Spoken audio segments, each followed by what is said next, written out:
Alors ce matin, nous avons un invité spécial qui est venu pour Liban. Hein. Vous savez, on a cette école maintenant qui a lieu tous les mois, qui sont inscrits à une école biblique. Et donc chaque mois, on a un invité qui vient parler de ça. Et aujourd'hui, c'est Christophe Bernard qui est venu. Il est venu hier pour parler de différentes choses par rapport de Dieu aux personnes qui étaient là. Et aujourd'hui, on va avoir la chance de l'avoir comme orateur.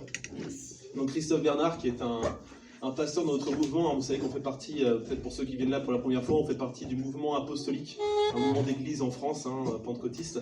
Et donc, Christophe est pasteur depuis longtemps dans ce mouvement. Et il a commencé à implanter une église à Lyon. Il nous parlera peut-être un petit peu de ça. Et ensuite, il est ici, parce qu'il fait partie du Liban, donc, et on va pouvoir entendre ce matin. Donc, je vous prie de l'accueillir.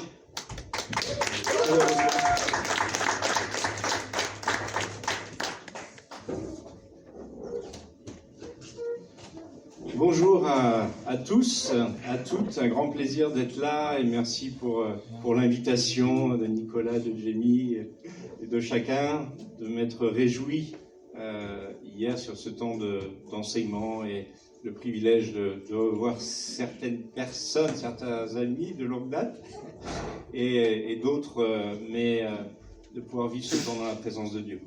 Donc, j'ai 57 ans. Marié avec Maria, 4 enfants, 4 grands-enfants. J'ai grandi dans le plus beau des pays, la Seine-Maritime, la Normandie, où coule le lait et le miel. Et puis pasteur depuis de nombreuses années. Et à Lyon depuis 3 ans pour une implantation d'église. Donc dans un quartier de la Soie, à cheval Villeurbanne et Vaux-en-Velin-Sud, quartier nouveau. Et on se réunit dans un hôtel Ibis. Et voilà, il y a des personnes, on est entre 7 et 12 personnes, avec des personnes qui ne connaissaient pas le Seigneur, qui cheminent, qui viennent, qui sont présents. Donc merci pour les prières, merci pour le soutien, et de pouvoir au-delà avoir cette vision. Donc j'ai toujours un cœur pour les nations, j'aime les peuples, j'aime les langues, j'aime les gastronomies, et différents voyages en Égypte, en Afrique. Je connais bien Jacqueline aussi, on s'est vu plusieurs fois là-bas à Luxor, et de partager ce matin ce message.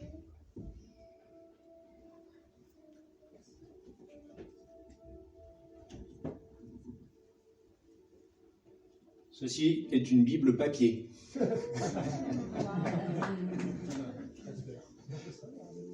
On cultive. J'aimerais partager dans l'évangile de Marc, au chapitre 2, les 12 premiers versets, la guérison d'un homme, d'un paralytique par Jésus, au début de son ministère terrestre, physique.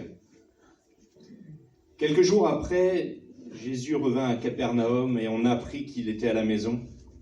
Et il s'assembla un si grand nombre de personnes qu'il n'y avait plus de place, même devant la porte. Il leur annonçait la parole et on vint lui amener un paralytique porté par 4 hommes. Comme ils ne pouvaient le lui présenter, à cause de la foule, ils découvrirent le toit au-dessus de l'endroit où se tenait Jésus et ils descendirent par cette ouverture le lit sur lequel le paralytique était couché. Jésus, voyant leur foi, dit au paralytique, « Mon enfant, tes péchés te sont pardonnés. » Et il y avait là quelques scribes qui étaient assis et qui raisonnaient en eux-mêmes. « Comment celui-ci parle-t-il ainsi? Il blasphème. Qui peut pardonner les péchés si ce n'est Dieu seul ?» Jésus connut aussitôt dans son esprit et par son esprit leur raisonnement intérieur et leur dit, « Pourquoi faites-vous de tels raisonnements dans vos cœurs? Qu'est-ce qui est plus facile de dire au paralytique, tes péchés sont pardonnés, ou de dire, lève-toi, prends ton lit et marche?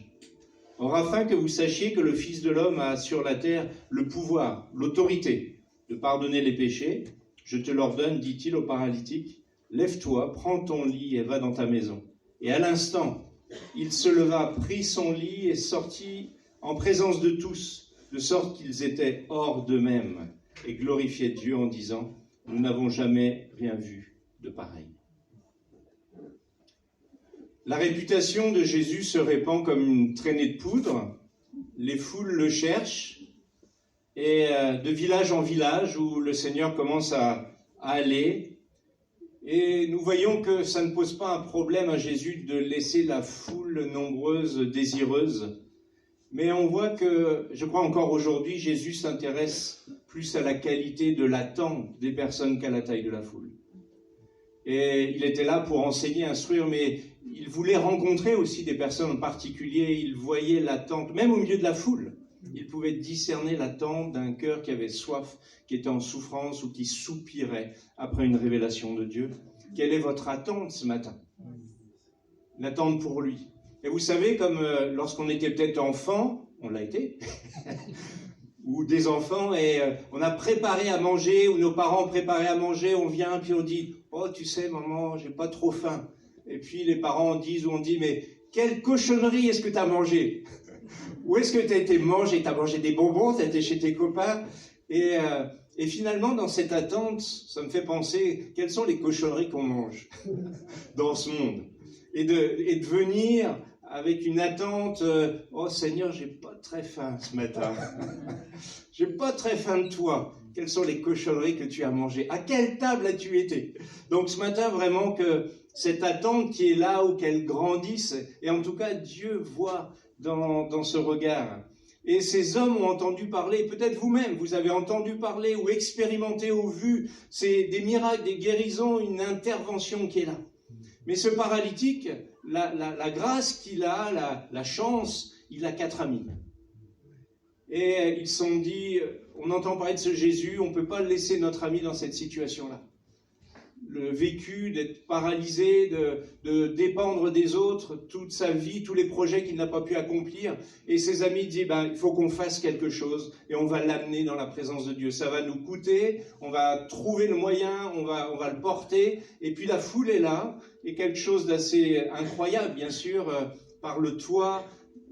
Dans ces contrées-là, ce n'étaient pas des toits charpentés comme les nôtres, mais des toits terrasses, et il pouvait être plus facile néanmoins de faire une ouverture, et parfois certaines ouvertures existaient déjà pour descendre des marchandises. Et là, d'un seul coup, on descend ce paralytique au pied de Jésus dans sa présence. Et il y a toujours le désir, ses amis voulaient amener le paralytique dans la présence de Dieu. Et pour ceux qui connaissent le Seigneur, eh bien, nous voulons que les hommes et les femmes soient amenés dans la présence de Dieu. Parce que quand Dieu est là, tout est possible. Quand Dieu est là, tout peut arriver, et surtout ce qu'on n'imagine pas.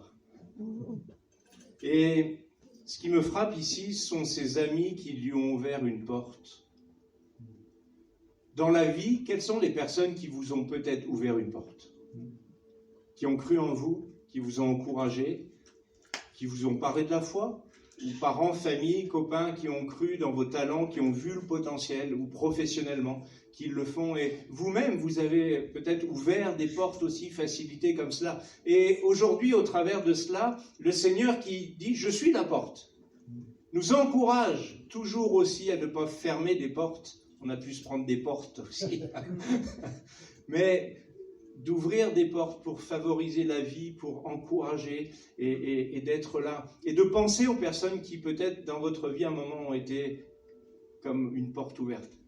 Il y avait un jeune comme ça qui rentre à la maison, qui était au collège et dit « Papa, j'ai été élu au conseil de délégué de classe. » Waouh, trop fier, mais qu'est-ce que tu faisais? Qu'est-ce que tu as fait de particulier? Eh bien, en général, quand on arrive, j'ouvre la porte. Je tiens la porte et je laisse passer tout le monde. Et là, les élèves voyaient son cœur, juste de tenir la porte, la prévenance, et allez-y, installez-vous. Et il a été élu notamment grâce à cela. Et ce passage, ceux qui le connaissent ou le découvrent, toujours surprenant, ce paralytique dans la présence de Jésus, puis Jésus sait ce qui se passe et commence à lui dire, eh bien, tes péchés sont pardonnés. Et c'est un peu comme si on s'adresse à Dieu, et puis on lui parle, dit, mais c'est pas ce dont je te parle. Tu vois que je suis paralysé, ou tout le monde est là, mais il vient pour être guéri. Et bon, Seigneur, assieds-toi, faut que je t'explique ma situation. Faut qu'on parle là. Et Jésus sait, mais il l'amène sur quelque chose. Et c'est pas ce que j'ai demandé, je suis paralysé, j'ai d'autres problèmes, et le péché, ok, mais Jésus savait quelque chose que l'homme ignorait. Et ce matin encore, dans sa souveraineté, bien sûr, Dieu sait tout, mais Jésus sait quelque chose que tu ignores. Et il veut t'amener dans cette réalité encore. Bien sûr, il veut bénir, il veut agir et il a conscience de là où tu en es, mais il veut t'amener aussi dans sa connaissance et dans son chemin. J'ai vu ta souffrance, mais je vais y remédier. Mais tu dois te rendre compte que le problème principal de tout homme, c'est Jésus qui le dit, n'est jamais sa souffrance. Et personne n'a envie de souffrir, n'est-ce pas? Et la souffrance est une chose dramatique. Et on dit, qu'est-ce qu'il y a de pire que la souffrance? Mais Jésus dit, il y a une souffrance encore plus grande. C'est le péché. Et le péché, c'est l'attitude de l'homme au commencement qui était rebelle à Dieu, qui a voulu être son propre Dieu, qui a tourné le dos à Dieu et qui a dit « Moi, je sais ce qui est bien et ce qui est mal. Moi, je vais mener ma vie. Moi, je vais construire les choses. » Et il y a une relation qui est rompue. Il est parlé de la brisure du monde, de ce plan parfait que Dieu avait pour l'humanité. Il y a une brisure parce que l'homme s'est détourné. Et aujourd'hui encore, quand je ne considère pas le Créateur, les dons, les talents, ce que je suis, je le vis pour moi-même, je n'ai même pas conscience de ce qu'il me donne, eh bien c'est du péché. Et Jésus amène la réalité de dire, mais ce que tu ne sais pas, c'est que à ce paralytique, tu es en train d'ignorer Dieu dans ta manière de vivre, dans ton cœur, dans tes pensées, non pas juste ta démarche physique que tu ne peux pas faire. Une maman a élevé seule un enfant et lui a inculqué des valeurs, tout pour qu'il réussisse, qu'il devienne vraiment une belle personne, et c'est ce qui s'est produit. Et au fur et à mesure de sa réussite, il apparaît voilà, comme cette personne avec des compétences, des valeurs, mais il a oublié sa mère et il n'a plus de relation avec elle. Et un jour, un collègue lui dit « Ta mère doit être fière de toi, de l'homme que tu es devenu, bien sous tout rapport. » Mais il avait tourné le dos à celle qui lui avait donné ce qui était nécessaire. Et peut-être que vous pouvez apparaître comme étant bien sous tout rapport, d'avoir réussi vos dons et vos talents et que quelqu'un ou quelques-uns vous ont ouvert les portes, vous ont inculqué cela. Mais au-delà de cela, c'est Dieu lui-même qui vous donne cela. Et on peut lui tourner le dos. Et nous décidons de la manière dont nous vivons. Alors Jésus dit à cet homme, je crois nous dit encore, eh bien, au travers de ça, il faut aller plus loin. Tu viens vers moi pour me demander la guérison, et c'est légitime. Et ce matin, on vient avec une attente, peut-être quelque chose d'une souffrance ou que personne ne sait. Mais Jésus lui dit, tu ne vas pas assez loin dans ta demande. Parce que tu penses que si tu pouvais marcher, eh bien, ta vie serait merveilleuse. On peut le comprendre. De se retrouver sur ses jambes, de retrouver une vie sociale, économique et une délivrance, le vrai bonheur. Mais Jésus sait quelque chose qu'il ne sait pas. Je te guéris, tu retrouves une liberté, mais attends quelques mois. Et la satisfaction dans ton cœur va apparaître à nouveau et dans tes pensées. Tu ne seras pas vraiment heureux, parce que tu auras découvert quelque chose et un privilège de la santé de se relever. Mais dans ton cœur, il y a quelque chose qui n'est pas réconcilié et tu vas être insatisfait. Des journalistes ont côtoyé des personnes qui ont tout donné pour être célèbres dans leur domaine. Et lorsque celles-ci ont atteint la célébrité, les journalistes notaient, ils sont devenus invivables, instables, colériques, maniaques, plus malheureux qu'avant. Et un journaliste utilisait cette phrase merveilleuse, il dit « Je pense que lorsque Dieu a envie de vous faire une mauvaise blague, il vous donne tout ce que votre cœur désire. »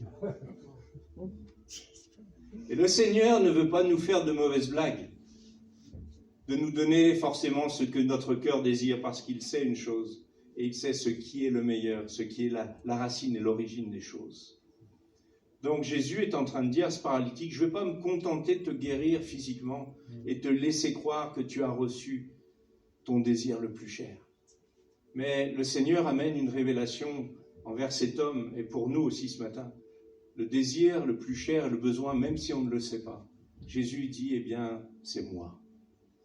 Jésus est notre désir le plus cher, là où les hommes soupirent après cette merveille que Dieu avait fait au commencement. Et il se présente comme celui qui peut satisfaire pleinement sa vie et son existence, au-delà de ce que l'homme peut découvrir. Nous pouvons nous dire, si seulement je possédais ceci ou cela, n'est-ce pas? Et puis, notre désir le plus cher devient un peu comme notre sauveur. On dit, si j'avais ça, je serais le plus heureux des hommes. Et donc, on s'attend à une bénédiction, on s'attend à une grâce, un travail. Moi, je voulais être joueur de foot professionnel, comme beaucoup, n'est-ce pas? Ou d'autres, être en haut de l'affiche, marquer le but le plus célèbre. Si j'ai ça, je serais le plus heureux des hommes. Mais l'insatisfaction va vite venir. Et on s'attend à, finalement, ça devient notre sauveur. C'est ce qui va être le socle de notre vie. J'ai grandi en Normandie, comme je vous le disais, et ma mère est venue au Seigneur à l'âge de 42 ans, au siècle passé, et moi aussi. Elle a été guérie dans son corps. Un cousin qui lui a annoncé l'évangile, et ils ont prié pour elle. Elle a été guérie dans son corps, et au travers de témoignage, elle a donné sa vie au Seigneur. Et moi, à l'âge de 13 ans, eh bien, j'ai rencontré le Seigneur aussi. Et on était dans la foi, on n'avait pas d'église, de découvrir la Bible, on parle à Dieu, on est là. Et au mois d'avril, il y avait toujours à Gournay-en-Bray une tombola, vous achetiez de la viande, des courses, et puis vous aviez un bulletin, vous mettiez ça, puis après il y a eu un tirage au sort. Et les deux lots à l'époque, alors pardon pour les plus jeunes, mais c'était deux chevaux. des 2 chevaux 6, hein. Et il y avait une verte et il y avait une rouge. Et ma mère, dans sa jeune foi, à Dieu, elle avait une 4L, alors ça c'est encore, il y avait toujours côté passager un trou, là c'était rouillé, on freinait avec les pieds, et puis elle dit, Seigneur, moi je crois que je vais gagner la 2 chevaux, et puis je préfère la verte. Alors elle disait ça à mon père, incrédule, tout le monde, le tirage au sort arrive, et bien sûr, elle a gagné la 2 chevaux verte, plus un bon d'achat de 200 francs pour arroser ça. Et tant de choses comme ça, dit voilà... Comme Dieu, un magicien, n'est-ce pas? Et Dieu honore et dans la foi. Et une autre fois, mon père, qui était directeur d'entreprise, un fort caractère, qui pouvait dire des mots à son patron et partir, il était au chômage. Et au commencement, ma mère était, dans la foi. Ils assistent à une réunion, une rencontre des hommes d'affaires du plein évangile. Et vient le moment de l'offrande. Et dans le portefeuille, porte-monnaie, ma mère, elle avait soit des petites pièces jaunes, ou alors un billet de 200 francs. 200 francs, c'était une somme en 70, 79. Donc elle sait que mon père est à côté. Déjà, il avait l'impression d'être chez les fous. Et elle sent dans son cœur qu'elle doit mettre le billet de 200 francs. Mon père est au chômage. Et puis mon père regardait et finalement, elle a mis les 200 francs. Pendant 3 jours, il lui a plus parlé. Et puis après, il répond à une offre d'emploi comme cela et... le directeur, bon Bernard, c'est 90 000 francs bruts, n'est-ce pas? Bon Bernard, on ne va pas le prendre. Puis le grand patron voit le CV de mon père, la lettre de motivation, sans rencontrer mon père. Il dit non Bernard, faut le prendre Bernard, puis 90 000, on va le prendre à 110 000. Et il était embauché. 20 000 francs de différence. Ma mère m'a dit à mon père, eh bien Dieu te le rendra au centuple dans sa foi, mais voilà. Et donc, mon père incrédule, le centuple s'est manifesté là dans son embauche. Donc, ça, et tant de choses comme cela, mais c'est pas là l'essentiel, mais on vient dans la foi et Dieu bénit Dieu, là, ça continue. Et un peu comme, tiens, il y avait des chrétiens plus anciens dans la foi, ils disent, mais t'as trop de la chance, tu demandes, Dieu te bénit et tout. Un peu comme le magicien. Et justement, Dieu veut nous enseigner, là, au travers de ce paralytique pour nous-mêmes, que Jésus n'est pas un magicien. Et nous ne devons pas nous approcher de lui ou le chercher comme celui qui a une baguette magique et ting, ting. Il a le pouvoir de tout réaliser. Il a le pouvoir de tout amener à la transformation, à l'existence. Mais il ne veut pas nous faire de mauvaises blagues. Parce qu'il sait ce qui est le meilleur pour nous et parce qu'il nous aime. Alors, au travers de ce que Jésus dit à ce paralytique, si je te guéris, que vas-tu faire de ta nouvelle liberté ? Dès lors que tu vas marcher, que tu vas pouvoir faire plein de choses que tu ne pouvais plus faire, une fois debout, qu'est-ce que tu vas en faire? Pour le bien ou pour le moins bien? Et pour nous aussi, quand le Seigneur guérit, bénit, agit, ok, Dieu a donné une 2 chevaux, le Seigneur a béni mon père et tant de choses, et moi-même j'aurais plein de témoignages comme vous, mais qu'est-ce que j'en fais? Est-ce que ça change? Est-ce que ça transforme quelque chose de fondamental de suivre celui qui sait et qui est le meilleur pour nous et de ne pas venir à lui juste comme un magicien, un faiseur. Tu as le pouvoir de transformer. Ok, mais c'est pas là l'essentiel. Dieu veut une relation restaurée. Il veut toucher au fond de notre séparation avec Dieu et de notre cœur. J'ai un ami, un chrétien qui a un certain âge maintenant, et il disait toujours, si j'étais devenu plus intelligent, j'aurais aimé être plus intelligent au sens d'études, érudit, etc. Et il en était dans ce regard sur lui-même, il dit, finalement, peut-être si j'avais été plus intelligent comme je l'imaginais, je ne serais peut-être pas au Seigneur aujourd'hui. J'aurais peut-être utilisé cette intelligence, cette érudition, ces possibilités, plus d'argent ou autre, pour vivre ma vie, et peut-être pas pour suivre le Seigneur. Et dans cette liberté, eh bien, lorsque Dieu permet que nous soyons faibles, et il aime que nous restions faibles pour que nous puissions dépendre de lui, c'est l'endroit le plus sûr pour nous. Comme Noé dans l'arche, pendant 1 an avec les animaux, il y avait la pluie, il y avait le lieu le plus sécure. C'était le lieu le plus inconfortable dans l'arche et de prendre soin des choses. L'apôtre Paul, qui a supplié 3 fois parce qu'il souffrait et vivait des choses difficiles, dit « Dieu, délivre-moi » et le Seigneur lui disait à chaque fois « Ma grâce te suffit » parce que le Seigneur savait quelque chose que Paul ne savait pas. Il savait quelque chose que mon ami ne savait pas. Il savait quelque chose que Noé ne savait pas. Et parfois, on peut être dans des limites comme cela, à la maison, peut-être avec les enfants, le travail, la santé, l'âge, les saisons, comme contraints, comme prisonniers. On aimerait faire plus, mais parfois c'est l'endroit le plus sûr où Dieu nous maintient. Parce qu'avant de changer les circonstances extérieures, il veut changer les circonstances dans notre cœur. Il peut changer l'extérieur, mais le cœur fondamentalement ne va pas changer dans notre relation avec Dieu, dans la compréhension de qui nous sommes sans lui et qui nous pouvons devenir en Jésus-Christ. Donc il sait ce qui est le meilleur pour nous. Cette liberté également pour la communauté, pour l'Église. Dans le psaume 33, il est dit « Il est bon pour des hommes et des femmes de demeurer unis ensemble ». Et dans le texte original, qui a été écrit en hébreu, c'est « Il est bon pour des hommes et des femmes de demeurer ensemble. » On peut être ensemble sans être ensemble. Là, on est ensemble. Mais est-ce que dans nos cœurs, nous sommes tous ensemble? Et c'est là aussi cette liberté pour la communauté, cette liberté pour ceux qui marchent avec le Seigneur, c'est d'être ensemble, que nous soyons réunis, rassemblés ou dispersés dans notre quotidien. Nous sommes ensemble par le lien de son amour et nous utilisons notre liberté en Christ pour penser les uns les autres, pour prier les uns pour les autres et pour être ses amis, peut-être qui peuvent porter le paralytique, pour amener dans la présence de Dieu, pour ouvrir des portes. Et présents ou absents, nous sommes ensemble par le lien de l'Esprit. La communauté a un rôle important quand nous n'avons pas envie d'adorer. Ça vous arrive? La communauté devrait nous entraîner dans son culte, comme ce matin. Quand nous n'avons pas envie de prier, c'est pas naturel de prier. La communauté, la prière de la communauté devrait nous envelopper. Quand l'Écriture nous semble, et la Bible nous semble fermée, difficile, j'ai pas faim ce matin. La communauté devrait continuer de la lire, de la proclamer et de l'incarner autour de nous. La communauté est là pour aussi être ces amis qui nous portent lorsque nous ne pouvons plus marcher, lorsque nous ne pouvons plus lire, lorsque nous n'avons plus de force, lorsque nous n'avons plus envie, lorsque nous sommes assaillés. La communauté est là pour nous amener et nous maintenir dans la présence de Dieu jusqu'au moment où le Seigneur nous dit et te dit « Lève-toi et marche ».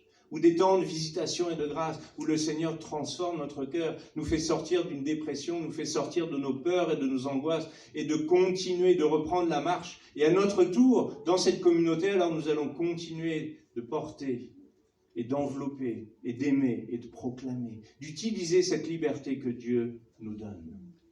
Alors Jésus nous dit, et lui dit, d'aller encore plus loin. Tes péchés sont pardonnés. Qui peut pardonner les péchés? C'est un blasphème pour eux. Seul Dieu pouvait pardonner les péchés pour les Juifs qui étaient là. Qui peut pardonner les péchés? Si j'ai un ami qui se fait tabasser, je ne peux pas aller voir les gars et leur dire « Ok, c'est bon, je vous pardonne ». Puis après, aller voir mon ami « Pas de problème, j'ai tout arrangé, je suis allé les voir, je leur ai pardonné ». Et Jésus dit, j'ai l'autorité de te pardonner les péchés. Ça veut dire que tes péchés, tu as péché contre moi, envers Dieu. Parce que le point de départ, c'est que nous sommes pécheurs séparés, rebelles envers lui. Et Jésus amène cette réalité.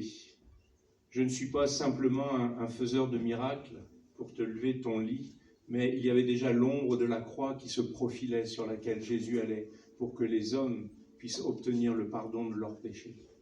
Où Dieu allait se pourvoir et se réconcilier avec nous qui étions ennemis de Dieu.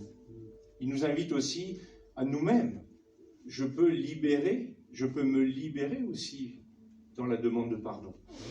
Se pardonner soi-même, mais également pardonner d'autres, parce que Christ me pardonne et il y a des choses qui sont difficiles, qui nécessitent du temps et un processus. C'est pas un coup de baguette magique non plus. Ok, je te pardonne, cool, non? Mais cela est possible. Lorsqu'on le souhaite et lorsqu'on dit, Seigneur, la mesure de ton pardon et ta grâce, aide-moi aussi à pardonner. Et lorsque l'on pardonne, que l'on remet l'offense, que l'on remet la dette, ça veut dire qu'on se libère soi-même.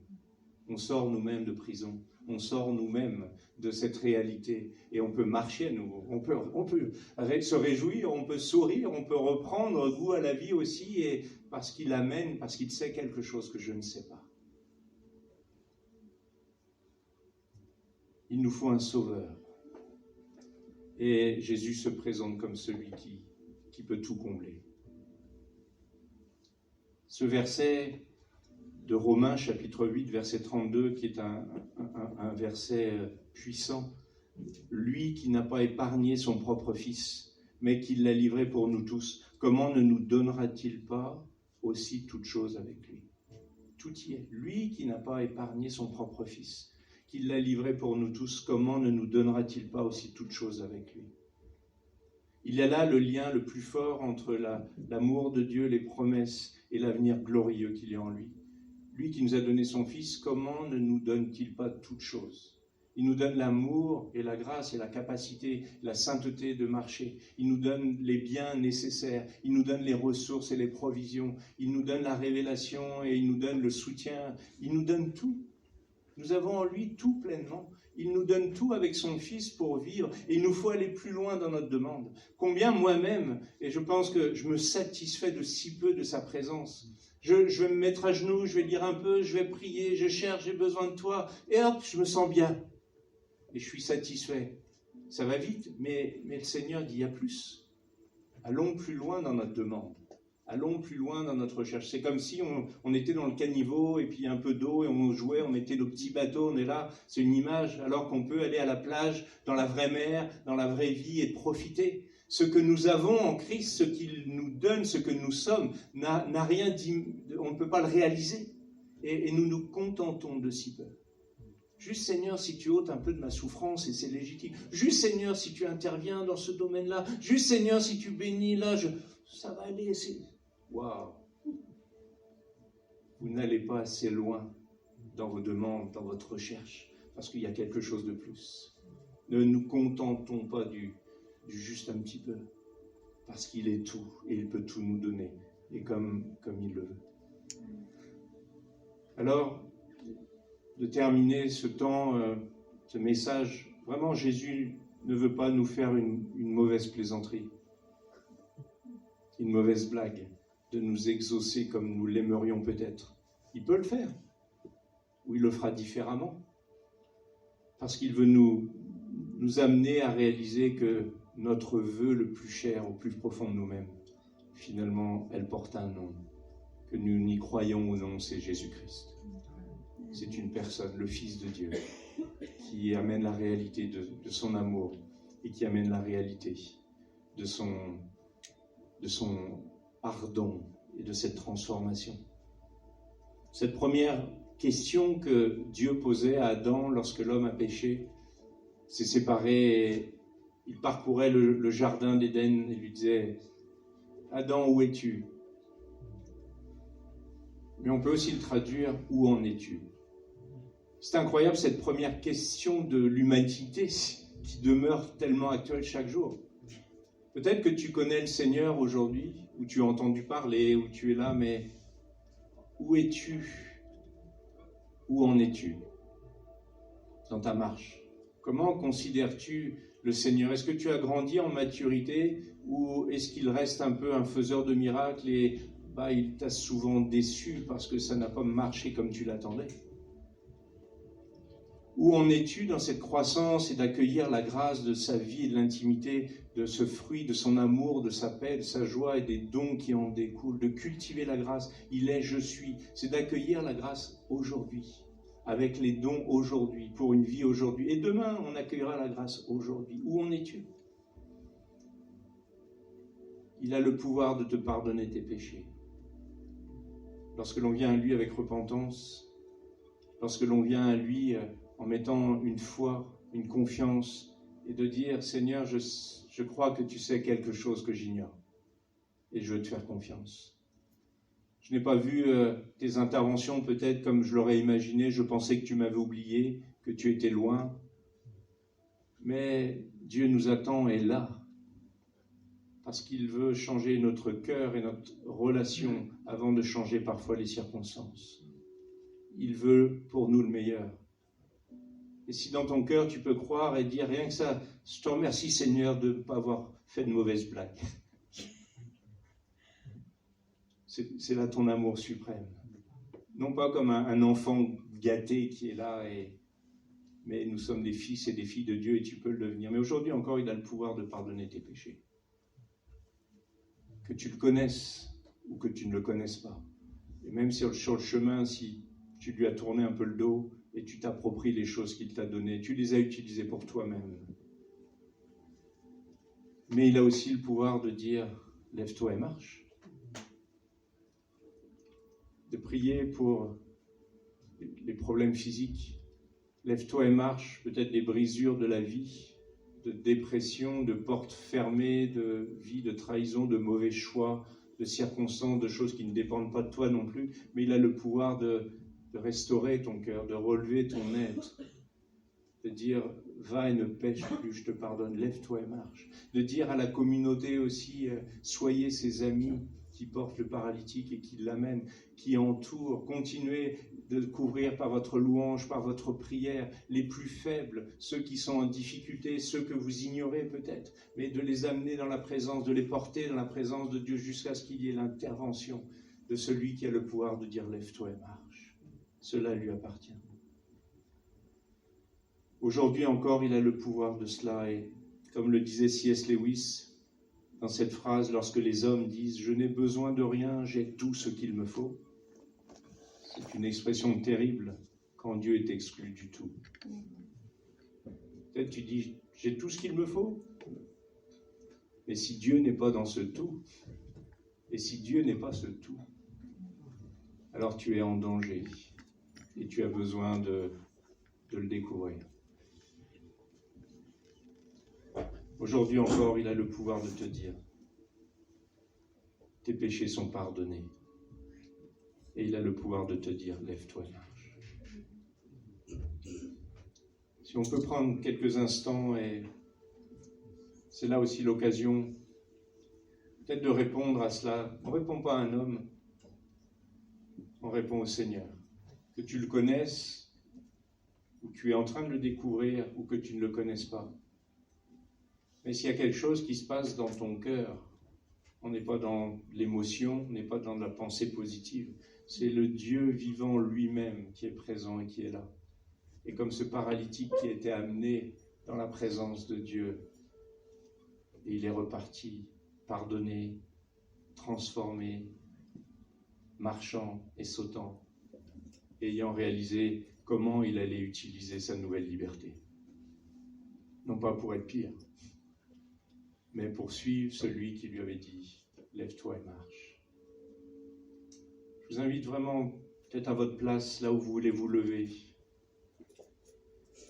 Il est, je suis, c'est le temps de la grâce. Cela se passe avec le Seigneur.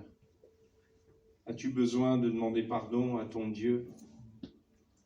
As-tu besoin de retrouver ce chemin?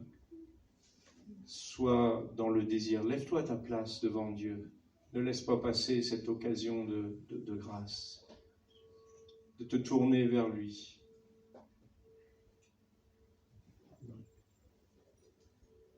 Es-tu loin de Dieu, séparé de lui? Dans ton cœur, et cette invitation aussi de l'accepter, de dire je ne comprends pas tout, je ne connais pas tout, mais je crois que tu es là. De rétablir cette relation, que tu le connaisses ou non, de la découvrir en tout cas, et de croire qu'il y a quelque chose de plus grand.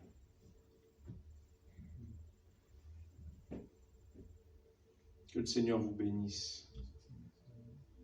Restaurez, retrouvez ce chemin.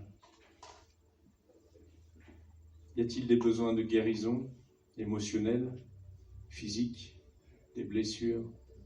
Je vous invite à vous lever à votre place, dans la liberté. Ce n'est pas une obligation, mais c'est juste une manière de dire, Seigneur, dans mon cœur, dans mon corps,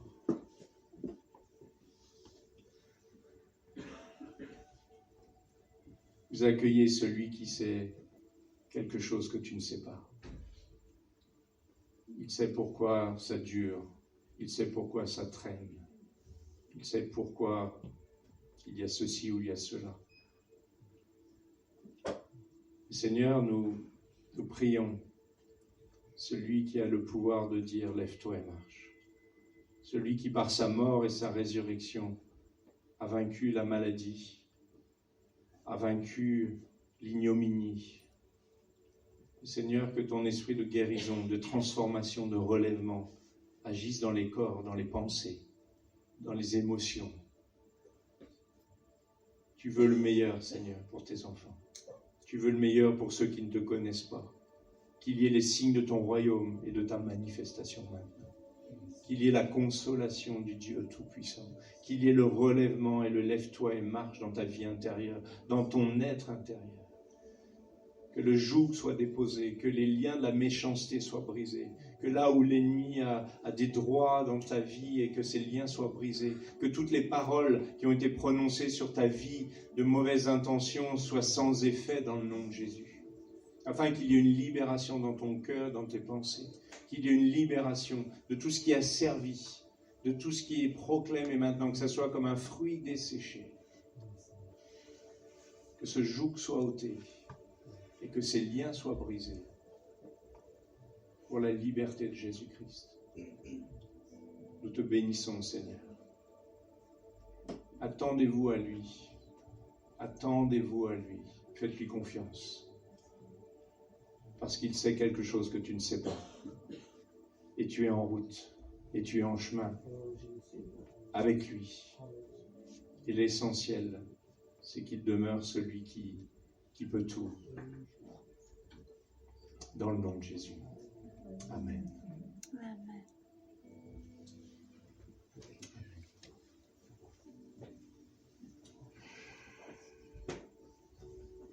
Amen, amen.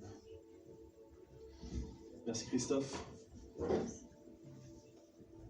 J'ai essayé de penser aussi de peut-être un autre appel ce matin que Dieu fait résonner. En tout cas, je suis dans mon cœur. Je pense que si vous l'avez senti aussi, c'est cet appel à porter. Intéressant de voir ces amis qui sont là et Jésus dit, vous savez, la moisson est grande, ce qu'il faut, c'est des ouvriers. Et souvent quand on pense à ça, il dit prier pour qu'il y ait plus d'ouvriers et nous on prie pour que des ouvriers apparaissent. Mais on n'a peut-être pas vraiment un peu du mal à entendre Dieu nous appeler à devenir des ouvriers. Et ce matin, peut-être écoutez dans votre cœur, eh bien, quel ouvrage Dieu a pour vous. Dieu a un ouvrage pour vous. Nous sommes tous appelés à être des ouvriers. Nous avons des connect groups ici, pour ceux qui nous visitent pour la première fois, des groupes de maison dans lesquels nous sommes les uns et les autres, nous participons et nous partageons des choses. Peut-être que dans votre connect group, Dieu vous appelle à être un ouvrier, à porter des gens autour de vous. Peut-être que Dieu a placé des dons en vous, comme Christophe. Désolé. Christophe nous l'a dit ce matin, Jésus donne, et il donne aussi des dons et des talents. Peut-être que Jésus a mis des dons en vous pour que vous deveniez des ouvriers qui permettront de porter les autres et de les amener au bon endroit. Comme vous, on vous a porté et comme vous, on vous portera encore. Alors je voudrais juste passer un moment à prier, une dernière prière par rapport à ça, et écoutez pendant ce temps-là l'appel que Dieu fait. Écoutez Jésus parler à votre cœur. pour vous donner un nouvel ouvrage dans lequel vous pourrez travailler avec lui. Seigneur, je te remercie de ce que ton appel résonne, un appel à la réconciliation, un appel aussi à nous rapprocher de toi pour être guéris. Et merci de ce que tu nous as touchés ce matin et guéris ce matin. Et je te prie, Seigneur, que des ouvriers apparaissent, Seigneur. Je te prie, Seigneur, que nous apprenions à entendre ton appel, à voir l'ouvrage qui est devant nous. Merci de ce que tu places un ouvrage devant nous pour que nous puissions travailler avec toi et être heureux de notre travail. Et tu nous dis que, de ce travail, il y a aussi un salaire derrière. Et Seigneur, nous voulons travailler avec toi, Seigneur, sachant que derrière, tu nous rémunéreras pour tout ça. Et que nous aurons tout en toi, comme ça nous a été dit ce matin. Alléluia, Seigneur. Amen.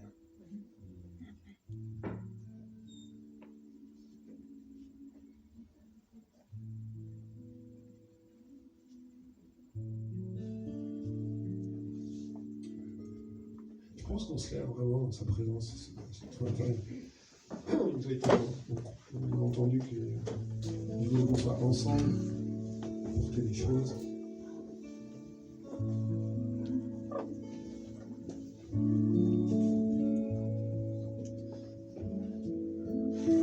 Et juste devant nous dans sa présence ce matin.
Donc, dans le cadre de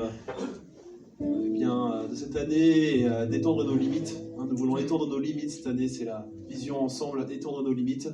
Nous avons voulu étendre notre limite aussi en cohérence avec notre identité. Et la dernière fois, nous avons eu une soirée qui a été animée par Valérie et par Damien sur l'intimité, pour aller plus loin dans l'intimité, pour développer notre intimité, donc qui est le I de l'Église Imagine. Et aujourd'hui, vient Christian, cette fois c'est le bon, Christian et Anne vont nous parler de la multiplication. Merci Nico. Alors j'avais 2 choses à dire dans mon introduction, il les a toutes les 2 déjà dites ce matin, donc je ne vais pas les dire. Et donc on est sur ce M de multiplication. Si on peut avoir la petite image de M multiplication qui va avec, s'il vous plaît. Voilà. Donc on va faire les lettres au fur et à mesure, comme on vous l'a dit. Et la multiplication, d'après vous, qu'est-ce que ça peut être? Parce que moi, quand j'entends multiplication dans une église, je pense les pains et les poissons. Et bah pas du tout. La multiplication, c'est bien sûr parce que dans une de nos valeurs, dans notre identité, on veut que notre église grandisse. Vous êtes d'accord avec ça ou pas? Super, je suis contente que vous soyez d'accord.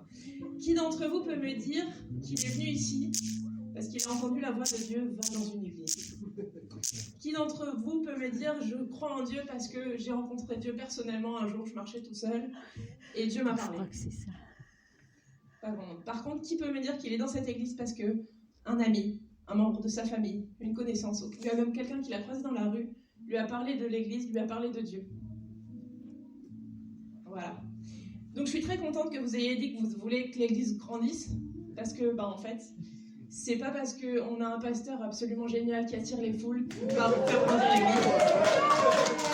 C'est pas parce qu'on a un invité spécial tous les mois grâce à Liban, mais c'est parce que chacun d'entre nous, on va se lever et on va inviter les gens, on va faire quelque chose pour que l'église grandisse. Et donc, on a plusieurs façons de faire ça, et je vais laisser Christian vous parler de la première façon. Alors, la première façon, et comme il a été dit ce matin, c'est aussi la communauté qui doit porter. Et donc, le STEP qui est mis en place en 3 parties, eh bien, c'est l'occasion de porter, d'amener à Jésus aussi des personnes qui sont à une certaine mesure de la foi ou de découverte de la foi, à un certain stade de la vie chrétienne.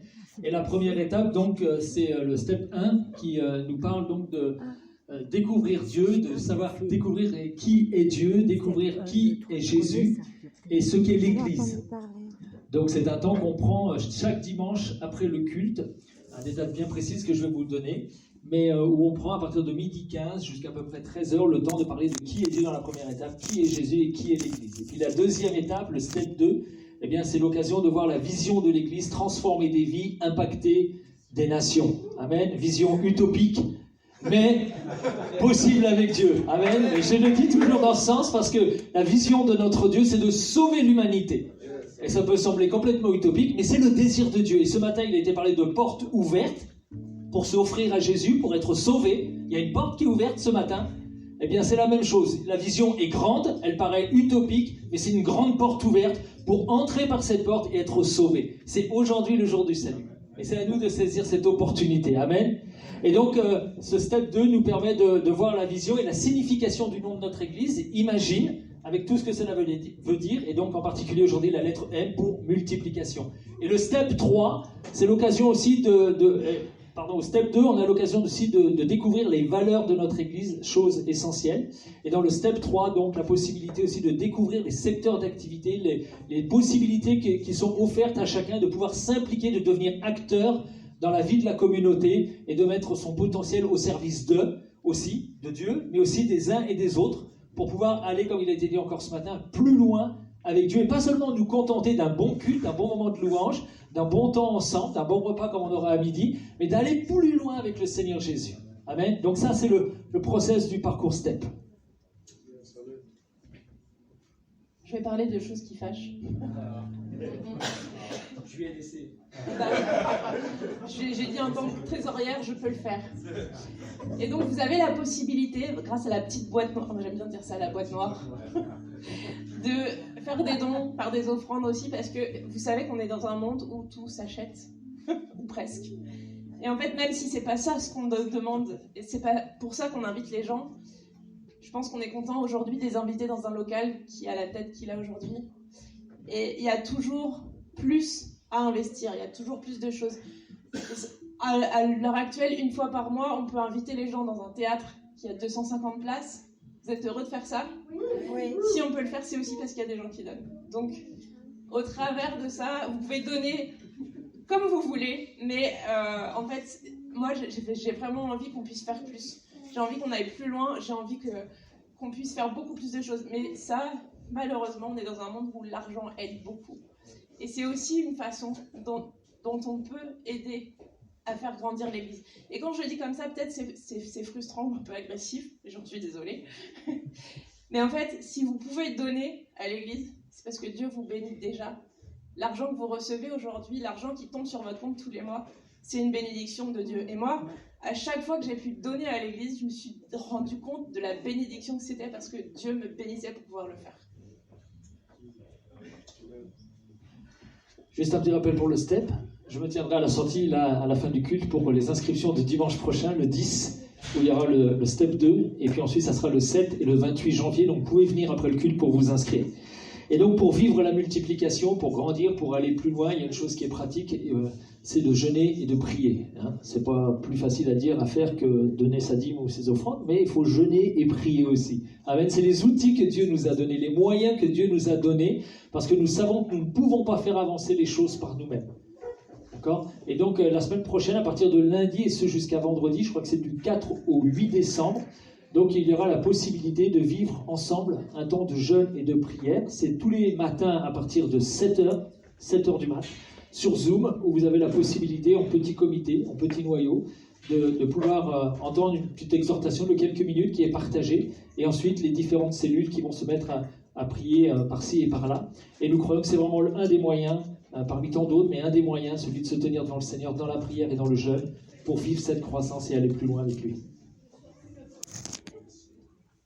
Et donc dans ce M, on va déborder un peu sur la lettre d'après, qui est le A de amour. Ça va déjà mieux que quand je parle des dîmes et des offrandes quand même. C'est plus sympa. Et pour pouvoir mettre ça en action, en fait, c'est toujours dans le but d'inviter, de faire grandir, on va avoir la Love Week. Alors qu'est-ce que la Love Week ? En fait, c'est une semaine qui va démarrer à partir du 10 décembre, donc pas lundi de demain, mais lundi d'après, où on va pouvoir faire des actions. Parce que forcément, si on dit il faut inviter des gens, il faut aller voir des gens. Parce que vous ne pouvez pas inviter des gens si vous ne les croisez pas. Et le but, c'est aussi de montrer aussi autour de nous qui nous sommes et notre cœur. Et donc pendant une semaine, ça va être de faire des petites actions comme nettoyer la rue, comme offrir des petits cadeaux aux commerçants, comme distribuer des flyers aussi pour les deux moments qui vont avoir lieu le week-end. Et donc pour ça, je ne vous donne pas plus de détails parce que je n'ai pas envie de passer une demi-heure dessus. Mais j'espère que je vous donne l'eau à la bouche et que vous allez avoir envie d'aller voir Anne-Marie ou Jamie pour avoir plus d'infos pour comment je peux m'engager sur ces petites actions toute la semaine. Sachant que le but, c'est d'inviter des gens, de bénir le quartier déjà, de base. Voilà. C'est des actions spécifiquement dans le quartier pour que, en fait, l'église apostolique de Nice, ce soit pas juste un panneau pour les gens du quartier, mais que ce soit des gens, que ce soit qui on est nous. Et bien évidemment, on peut aller les voir, et l'avantage, c'est qu'on peut aussi leur dire, on a deux choses qui sont faites aussi pour vous ce week-end, et ce sera le week-end d'après, puisque le 16, ici, dans l'église, on aura le marché de Noël. Qui aime Noël ? Qui aime les petites décos de Noël ? Voilà, le marché de Noël, c'est fait pour ça. Déjà, vous, je vous invite à venir, à voir un peu ce qui se fait, puisque, encore une fois, ce sera tout ce qu'on va récolter, ce sera au profit des jeunes. C'est-à-dire pour qu'ils puissent aller à Multitude et pour que les Royales puissent aller à l'Eurocamp. Multitude, grand week-end de jeunes à Pâques, Eurocamp, un camp de scouts cet été. Je ne vais pas faire plus loin, mais voilà. Et la deuxième invitation, le même week-end, le lendemain, on est au théâtre, et on n'est pas juste au théâtre comme tous les mois, n'importe quel mois où on invite, et je vous rappelle que tous les mois on peut inviter des gens avec cette petite carte, en leur mettant un petit mot derrière, l'adresse du théâtre et le jour. Mais cette fois-là, il y a en plus un spectacle de Noël.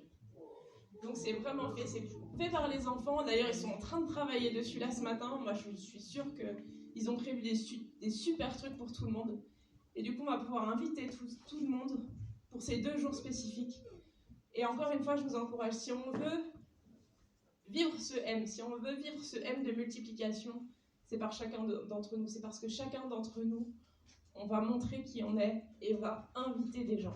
Et aujourd'hui, on a la capacité de le faire. Je vous rappelle, 250 places au théâtre. Donc, n'hésitez pas en me disant, est-ce qu'il y aura assez de place si j'invite une 5e personne?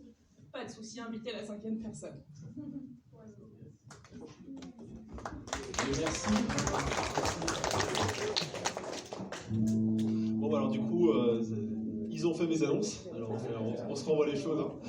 Une dernière petite chose, pour ceux qui nous visiteraient pour la première fois, nous avons un cadeau pour vous, un petit sac à vous donner. Donc n'hésitez pas à passer par l'accueil où un petit sac vous attendra avec quelques éléments à l'intérieur. Et donc, eh bien, je vous souhaite une bonne journée.